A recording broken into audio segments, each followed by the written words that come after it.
What is going on, everybody? Welcome to a special edition of the Wrestling Junkies podcast. I'm Eric, Mr. Cincinnati Robinson.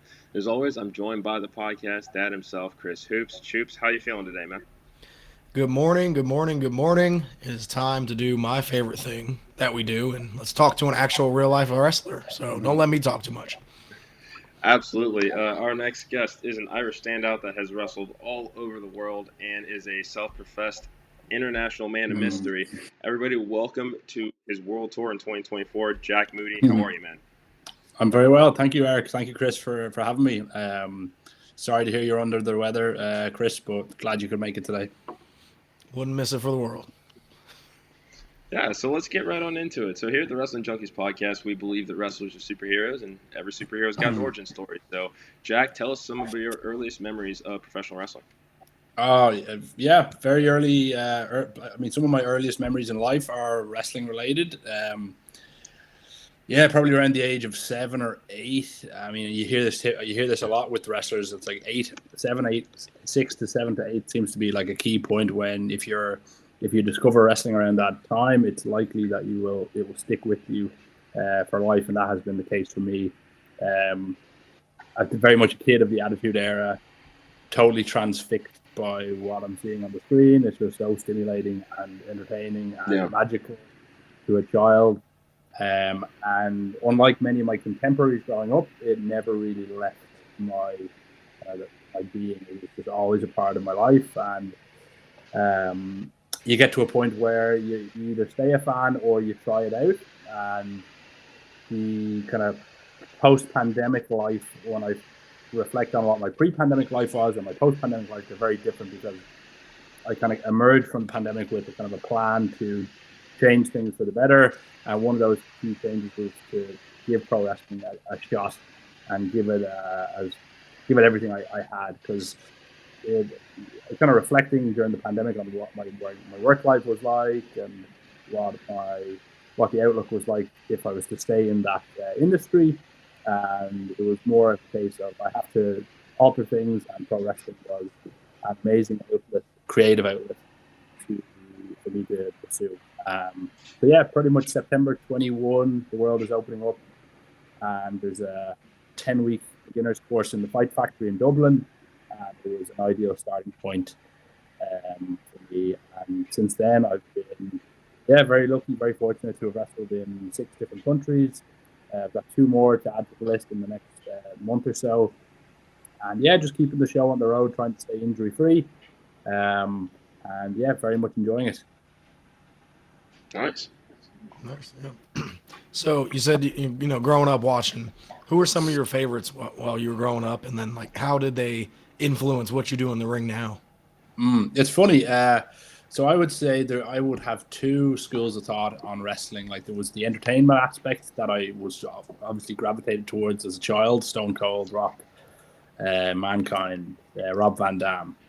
But it was really only recent, like I would say in the last 2.5 years, that I started to really appreciate more like the chain wrestling and like the likes of Chris Sabin, Daniel Bryan, people like that who are just like incredible wrestlers. So I never really had an amazing appreciation for the wrestling aspect until later in life. My fandom evolved slightly. I think that speaks to like the depth of fandom. Can you watch wrestling just for wrestling? And if you can't, you'll always just be kind of a casual fan or someone who's like on the periphery.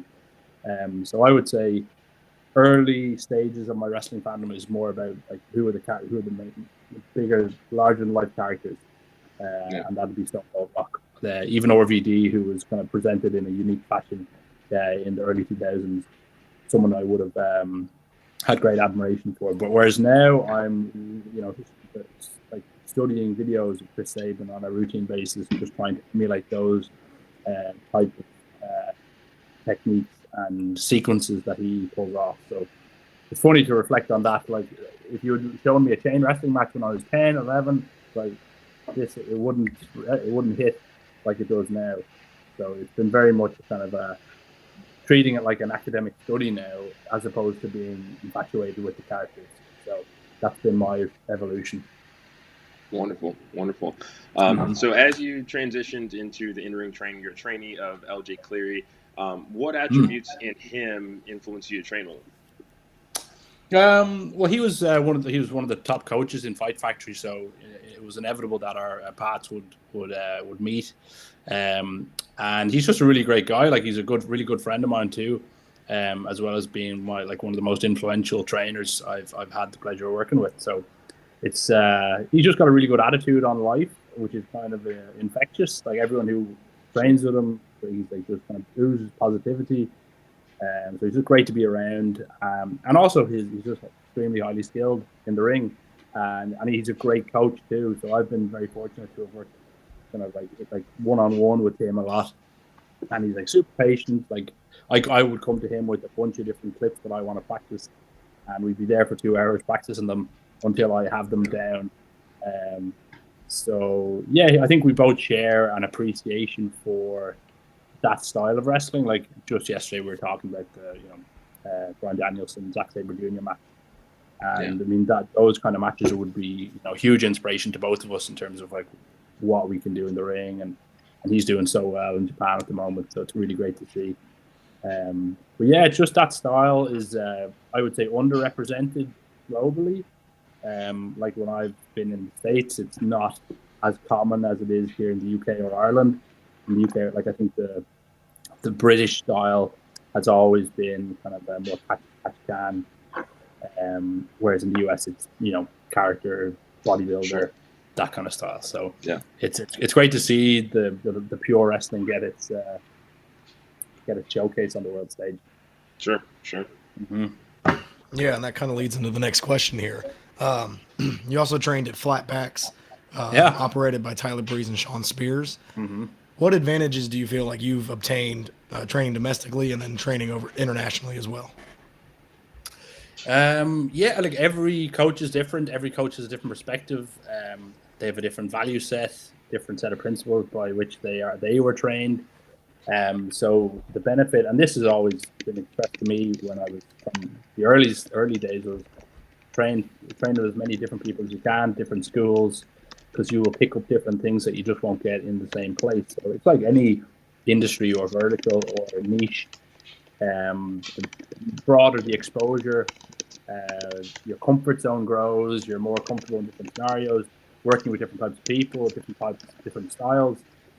So I would say the Flatbacks experience was really eye-opening in terms of like the kind of WWE style of training, where, like, if you're in the PC, for example, I think that's what they model it on. It's like there's like high degree of cardio required. So I mean, that was certainly one of the most challenging 6 weeks in terms of 4 to 5 times a week, and it's fairly extreme in terms of very, very high cardio drills, and then emphasis on character, which some schools don't place a huge emphasis on. Some place more of an emphasis on that than the in-ring.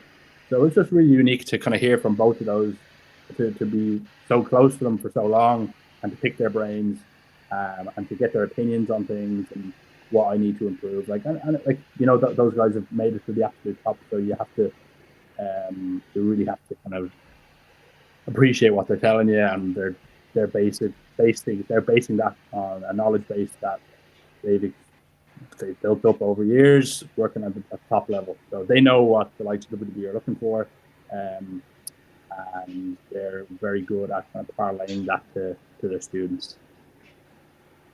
Yeah, I mean, and these are two guys that had such unique characters when they had their WWE run that, I mean, that knowledge is invaluable. I mean, when you look at what Tyler Breeze did, a gimmick that, when you first see it, you're kind of scratching your head, but the more that you do see it, it's just kind of okay, I see what he's going with. Yeah. He's all in on it, and like you said, getting the in-ring technical aspect of it over in Ireland, and then coming over to that entertainment style and what you need to bring to a character. I mean, that's definitely invaluable. It's interesting to say that. I mean, like, one of the first interactions I had with Breeze, he was like, "Oh, I can see," because we were just like shooting around, just wrestling in the ring, and he was like, "I can see you just really love wrestling," and he does as well. Like, he's someone who's been to Japan, and he is a very skilled technical wrestler, but he kind of had to almost park that and explore more character work when he got to WWE, because I mean the wrestling will only get you so far, and he's a big proponent of that. Like, even as much as you love it, it you have to be able to present yourself in a way that connects with an audience, and sometimes flashy wrist lock reversals aren't going to do that. So he was a big advocate for, using the moves and using the techniques as part of a character. Like, why would your character do that? What about your character is represented in these moves? And that's a really interesting way to look at it, because up until that point, it's like, well, I can do these moves, and this is my move set, and I stick to that. Whereas when you kind of talk to him about it, he's like, well, why would you do that? And what is that expressing about your character? What is this move expressing about your character? And maybe there's a better move that would express this emotion in a better way. So you kind of then start to, it's like, bigger picture overview of your move set and why you're executing them. So it's just super interesting. It's like, that's part of the psychology, right? It's like, it's an often overlooked aspect, and it really only seems to come with 10 plus years experience. I think most wrestlers who have hit that 10-year would tell you it's like 10 years is like, oh, okay, there's like periods of realization and kind of awakening. All right, now I get it. And when you're only a couple of years in, you just can't see that big picture. So it's really helpful to hear from people who have been there, done that, and have 10, 15 years experience. Yeah. So let me ask you this, Jack. How would you say Irish wrestling scene differs from any of the other countries you've competed in, as far as this being your home country and something we may not think about, here as we, again, being here in the United States and kind of the presentation and how we view international wrestling. I definitely want to ask you about the flip side of that coin of how that looks from a European perspective. Yeah, well, I think, America, the advantage is it's just the scale, and like every city, every state can have multiple promotions running in parallel. Some are friendly, some are kind of combative, but like there's so much opportunity, and therefore there's more shows, there's bigger shows, there's more regular shows. Whereas in Ireland, like it's a very small pond, like 4.5 million people. Not all of them are interested in wrestling. Very few are. Like it is quite niche. Whereas in the US, it's as mainstream as it is anywhere. Whereas in Ireland, it's still, and it's like it's growing in popularity, and we do have amazing promotions like Fight Factory and OTT that are highly regarded. I guess it's just the scale problem in that it can only run so often when you have a fan base that's extremely limited. Sure. Whereas in the US and other countries, you just have a wider gambit, a wider audience that you can kind of super serve as regularly as you want, and you're always going to be able to sell tickets. The other thing I would say about Ireland is like the level of skill is absolutely insane in terms of that technical wrestling. It's just kind of been a tradition over the years. Like you had the NWA Ireland and the Fight Factory and OTT are showcasing really, really high level talent that you don't see in every country in Europe. So I would say the level of work is actually very, very high, but the frequency of shows would probably be slightly lower than other countries, just based on it's economics. It's like the amount of people that are there willing to pay to see wrestling every week isn't probably there yet. Well, hopefully in time that will change, and we'll have weekly shows in Dublin and Belfast, in various cities. It'll take time. Okay. What are some of the unique challenges you face as an international wrestler? What are the unique? That's a good question. I guess first of all, it's trying to become one. It's like, how do you convince a promotion in Sweden that has never met you, or a promoter in Sweden or Finland, right? Who's never met you before, they've got your Twitter profile to go on, and maybe your CV. So it's like, how do you actually break through the noise? Because every promoter is just inundated with emails and DMs from people who want to get booked. So it's a huge, like the supply demand in terms of opportunities available is very much skewed in favor of a promoter who have their pick of the litter, so to speak. So that's the first challenge, is actually becoming getting an opportunity. And then once you have one opportunity, it's a case of trying to build on that and network your ass off. So when you do go to a show in a new country, make sure you are, polite and helpful, and that you are first of all, putting on a good show, that you are an asset to the locker room, that you are somehow providing something new to the audience, so that they want to see you come back. So that's always like anytime you go to a new promotion in a different country, is like, okay, well, by the end of this match, first of all, they might know who I am, but when I come through the curtain, and the likelihood is they haven't, unless they're like really, really deep in on Twitter. In all likelihood, they don't. So my job then is to have a reaction, so that the promoter will say, well, he actually did extremely well. He has resonated with our audience in a different way, and we're going to bring him back. Yeah. So that's really the idea, is like, first of all, getting over that hurdle, getting someone to take a chance on you in a different country when they have no real incentive to do it other than bringing an import in, add a little international flavor to their card. It's really then the opportunity is then yours to lose for future shows. You really have to maximize that airtime you have with the people and in front of the crowd. So you've wrestled in the United States, Ireland, Italy, Germany, Spain, Portugal, I believe, as well. To kind of follow up on your last answer here, what advice would you give looking to wrestlers looking to create that international presence and finding a way to stand out to be selected for these opportunities? Yeah, absolutely. I would say obviously be willing to travel and be willing to put yourself in those positions. I would say a good starting, and something that really helped me was going to train in different promotion or different schools. So, for example, in January 22, so I had like 3 months experience, 3 months training. I went to Barcelona, so January 2022. Very, very, still very much a novice. But I went and spent a week training in Barcelona with a promotion called Resist Pro Wrestling. And the idea of that was to, just to kind of broaden my horizons a little bit, meet new people, train in a different style. But B, it was like, well, eventually when I get good enough, I mean, obviously at the time in 2022, early 2022, I was nowhere near ready to be put on any card in any show in any country. So it was more of a case of future me will hopefully like cash in on this equity that I've built. Because, it's people are more likely to book you if they've met you or trained with you, or if they've seen some level of progression and improvement. So like, if you look at me in January 22 and fast forward 2 years to January 24, luckily there has been a real arc of growth and experience. And just this January, I was able to make my Spanish debut. So that was like 2 years in the making, and it was a willingness to go to Barcelona just to train, and I wasn't looking for anything else. It was like, I just want to go train. Yeah. I want to meet these people. So that's first of all, it's like, be willing to go to these places and don't expect anything in return immediately.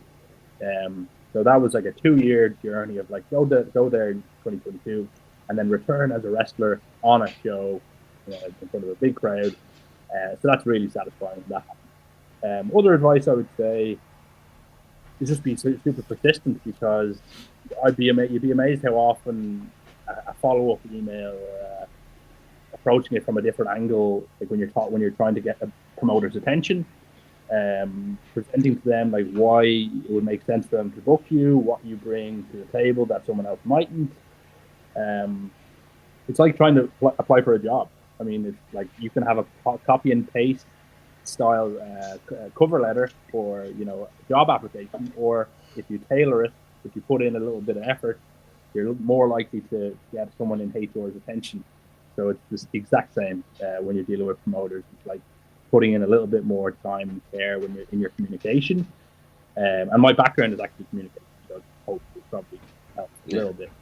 So I would say be willing to travel, be willing to train, and just train with no expectations of being offered a spot on a show. Just have a good attitude and have something different that like makes sense for them to book you. So those kind of they're the core strands that I would encourage anyone to focus on. And the likelihood is that you can build on that. Once you get to one show, you starting it. Like, for example, I was just in Dortmund 3-4 weeks ago, and because of that show, because I went to that show, a good friend of mine, Fayaz, connected me with a promoter in Sweden. So that I have a booking in Sweden as a result of that. And because of the booking in Sweden, because I'm so close to Finland, I figured, why not try go to Finland? And I certainly got a booking in Finland. So it's like the butterfly effect of being willing to go to Dortmund, and then the opportunity to go to Sweden that stems from that, and the opportunity to go to Finland that stems from that. So it's like just being willing to, roll the dice, take a chance, and recognize when there's opportunities there for you to expand your scope a bit. Yeah. So you talk about going to different countries and all that stuff. How do you adapt your wrestling style to different audiences and like different cultures? Yeah, I have a tendency to focus on the wrestling, and because I just love grappling and chain wrestling, catch can style. But sadly, I can't always focus on that in the ring. So if I'm on a kind of a more family friendly crowd for show, chain wrestling isn't going to really fly, for example. So being able to look at the crowd and say, well, are they going to get more value out of character work? Are they going to enjoy that more than the chain wrestling? There's certain crowds that are going to be super interested in seeing chain and technical grappling and kind of more shoot style. Yeah, so it's really just reading the room. And like when I go to different countries, obviously I have the kind of advantage in that, there's an automatic differentiator in that I'm from Ireland and I'm pale and I have red hair and I have an accent. So I can just use that. Like that's such an easy card to play. And if depending on whether I'm heel or face, I can just lean into that a bit. Whereas in Ireland, it's like there's nothing special about being Irish in Ireland. It's that in those kind of venues and settings, it's like the wrestling really matters. Because first of all, the level is so high, in terms of the competition that you're dealing with. Whereas in other countries, you have to basically play by ear and see what the crowd is most likely going to be interested in. So yeah, having that Irish crowd is so handy. Whether it's a face or a heel, you can kind of leverage it in both directions. All right. Yeah. We're gonna keep on this travel, topic here. What would you say is your favorite travel story so far? Wrestling, I've traveled to a lot of countries, like in the personal life, or there's personal life and wrestling life. But I've been to like 50 countries personally. Wow. So I've been very, very lucky to travel far and wide. I went to Carnival in Rio about 10 years ago. Wow. So absolutely wild at the same time. Like traveling around Asia, traveling in New Zealand, Australia. As a younger man, it's just that's freedom and that's life at its best. Wrestling wise, I guess the last 4 months has just been a sudden explosion of like, okay, Spain, Portugal, Italy, Germany, now Sweden, Finland. So it's like there's a momentum that I'm kind of riding.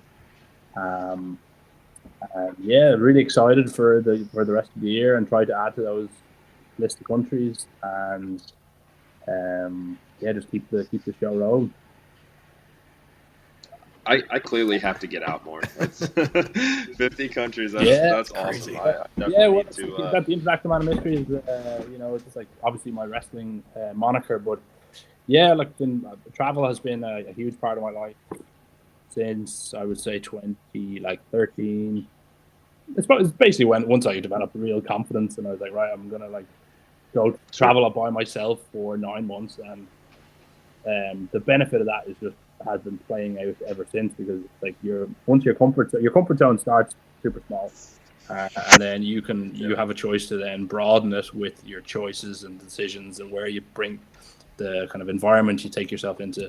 So I would say the traveling bug has helped me in terms of wrestling, because I'm not daunted by going anywhere on my own ever, really. Like and that started from a younger age. So yeah, for anyone who's aspiring wrestler, it's like just try to lose that fear factor, if there is any, of traveling and being I'm on my own for a certain amount of time. It's like you're more resilient than you think you are, and you can handle those scenarios better than you think you can. And ultimately, you become more confident and more capable and more willing to take risks. So I think that's important. Well said. Well said. Obviously being an this is my TED talk here. No, it's super insightful. I mean, that's really it's a very simple prophecy of just taking it step by step and being able to expand and, like you said, broaden your horizons. So it's simple. It's one of those things that sounds simple, and people, we should be encouraging people to take those steps and to grow their presence. Yeah, and it doesn't. You don't have to go there all at once. It's like little bits of the way. You can make steady progress, and then suddenly you're in a position where you couldn't imagine you were in like 10 weeks ago or whatever. So there's always something to be said for challenging yourself and putting yourself in uncomfortable situations. Because the more of those you encounter and get through, the more resilient you are, and the more likely you are to be open to other challenges along the way. And I'm a firm believer in that as a kind of a lifestyle way of looking at life. It's like you're in the steering wheel, you're behind the steering wheel. It's up to you to decide where you take it, and the world is more kind of malleable than you think. Things will happen if you put in effort and time. Yeah, well said. Well said. Especially with Irish representation in wrestling being at an all-time high right now. We've got Finn Balor, Jade McDonough, Becky Lynch, Lyra Valkyria. They're all making a name for themselves over in WWE. We see on TV the pride in Ireland that they have for these superstars, but I want to get your take on this as an Irishman. What does this representation truly mean to have so many names that are at the top of their game in the biggest company in the world right now? Yeah, it's absolutely massive for a small country to have produced so much massive talent, to have made it to the absolute very top as well. So I think it's just inspiring for younger generations who, they now have people to emulate. They have examples to go by, whereas previous generations would have been like, what are the chances of someone from Ireland making it to the main event of WrestleMania? Yeah. You couldn't really fathom that 10, 20 years ago, really. Whereas now it's very much in reach. There are avenues there. There's great examples to learn from. So I think it's definitely, I would say if you talk to some of the head trainers at Fight Factory over the years, they would probably recognize that there was a correlation between Becky Lynch doing so well and Finn Balor doing so well with new cohorts of trainees start. So I think the Irish wrestling training landscape has probably had ups and downs. It's very, very strong right now. But I think in like the early 2000s and mid 2000s, it was probably just like getting by. There probably wasn't a huge amount of new trainees starting up. Whereas when you have examples like Finn and Becky and now JD and Lyra, the likelihood is people will try it because they believe it's possible. They see examples. So I think that's the best outcome, is having people believe that what they want to do is possible, and then the likelihood of them putting action into that is higher. And I see that in the level of training and Fight Factory back home. So yeah, long may it continue. And I guarantee it won't be long before the likes of LJ Cleary is in a WWE ring. It's just a matter of when, not if. You can bet the house on that one. And there are many more to come. So definitely a good time to be an Irish wrestler and an Irish wrestling fan. Yeah, wow, 100%. Couldn't agree more. In your opinion, what do you think sets independent wrestling apart from your mainstream promotions of WWE and AEW? Obviously, the intimacy of it, the fan participation. Fans can really get involved in a way that they can't in a WWE or AEW setting. Fans can be heard more. Fans can actually get the attention of a wrestler. They can interact with the wrestler even during the match, eye contact, facials, just like screaming abuse. They're more likely to be heard. And I think there's probably more variety on your typical independent show than there would be in WWE or AEW. I think there's like certain parameters that the big leagues stick to, whereas the independent is kind of a free for all, kind of the Wild West. Anything, if it's entertaining, it can work. So you probably have promoters taking bolder chances in the independents with things that may or may not work. And if it doesn't work, who cares? Whereas if WWE or AEW, it's like, oh, okay, they tanked it, or the criticism is going to be so vociferous that the likelihood of them taking those risks is lower. Whereas in the independents, like, if the fans are into it, we can try it. Or wrestlers might be willing to, wrestle more on the fly, for example, in front of a smaller audience, because I think that's a really good skill to have if you can wrestle a match without planning it. And the likelihood of wrestlers doing that in an arena full of 10,000 people is lower than if it's in front of 100 or 200 people. So I think you just have more trial and error in an independent scene or an independent setting, more chances being taken, and less structure, less rigidity. It's like if the match goes over, it goes over, and wrestlers are probably able to listen to the crowd a bit more and play by their own rules a bit more than they would if they're in a WWE ring. That would be the main points. But I think it's independent wrestling is just so funny and like unique and special that you can kind of take it in so many different directions, and there's more comedy, there's more just kind of bizarro world matches that don't make sense, but they're entertaining, so people clap and cheer. And it works somehow. So I think that it's still a hodgepodge of people trying to express themselves creatively in a non-structured fashion. So I think that's cool. Yeah, I mean, for me, I definitely feel like when we look at wrestling, the wrestling landscape as a whole, WWE, AEW, those always feel like cinema to me. I mean, that's a word that we've just been throwing a lot lately, with especially on the road to WrestleMania. And I've always likened the independents to Broadway. It's got more of a theater aspect of it because there's that personality that expands more into the crowd as far as interactions and things that you can do, more so than kind of the rigid production that you get with a mainstream show. So that's a very, very well put. So we've been talking Jack Moody for the last 32 minutes. As we wrap up the year, who are a few names that we should be looking out for on the independent scene that we may not have heard before? Oh, in Ireland, obviously, all about LJ. He's doing so well. Some of my peers in Fight Factory are just phenomenal. Martin Steers, Jay Steins, Double L, JB, Debbie Keitel. You've probably heard of her. She's doing incredible work all over the world. So many, and I think they're, the likelihood is like they're going to be very well known in a very short time. And like Michael May, like he's a trainer and he's wrestled. He's had a really amazing career. There's so many in Ireland that are just have the potential to go as far as they want to go. And it'll be great to see their progression in the short term and long term. So it's just an amazing bunch of people. Very proud to be part of that community. Even though I'm in London right now and they're obviously in Dublin. AJ Scraggs as well. There's so many, like you could, the Saviors of Destiny.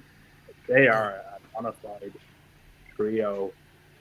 Anita Vaughn, Andy Steele, Alan Richards, like just unbelievable. So would highly recommend you interview any of those. They're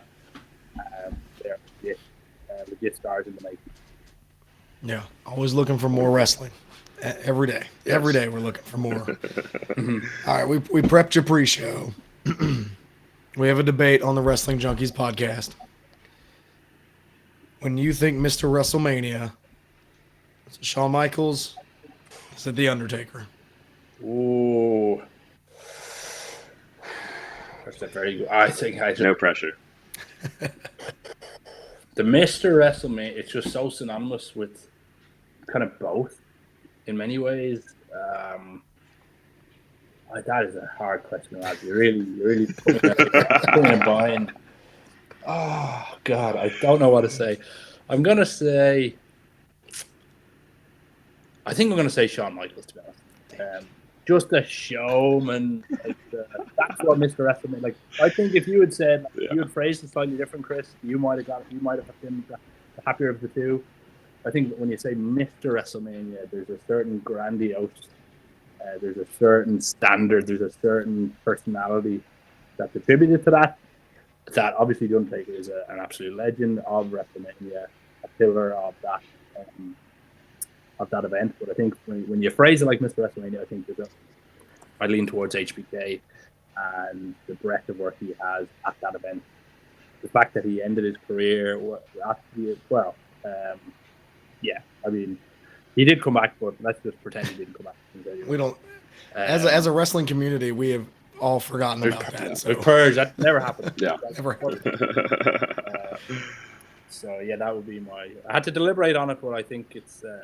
I think it's the answer. I always say if there's good reasoning behind it, I can't argue it. That was great reasoning. Yeah. Fair enough. Jack, it has been an absolute pleasure to chat with you today. Likewise. Before we let you go, tell us what events you've got coming up and where can everybody find you on social media? Yeah, well, in terms of finding me, I'm not really active on Instagram at all. I have one, but I don't use it. So Twitter is my main outlet. So you can find me at Jack Moody Pro. So feel free to follow and take a look and see where I'm at. In terms of upcoming bookings, next weekend I'm in Lisbon, Portugal, wrestling for CTW. And then in April, I will be in Sweden, as I mentioned, and then in Finland. So that's my Swedish debut and awesome. Finland debut in a week together. So very excited for both of those. And yeah, for the short term, exploring the UK scene and training in different schools here in London and further afield. But yeah, if anyone's on Twitter and wants to follow me at Jack Moody Pro, and I'd love to reconnect with you both later in the year, and we can chat more. If you have any more grilling questions for me, I'd be happy to oblige. Or any debates that you need to settle, I'm impartial and I have good rationale, so I'm happy to oblige. That sounds fantastic. Jack, thank you so much once again. And best of luck this spring. You very clearly are an international man of mystery and love hearing what you're doing. Thank you so much for joining us once again. Thank you guys for watching this episode of the Wrestling Junkies podcast. For the international man of mystery, Jack Moody, for the podcast dad of Mr. Cincinnati. And we'll talk to you guys soon. Cheers.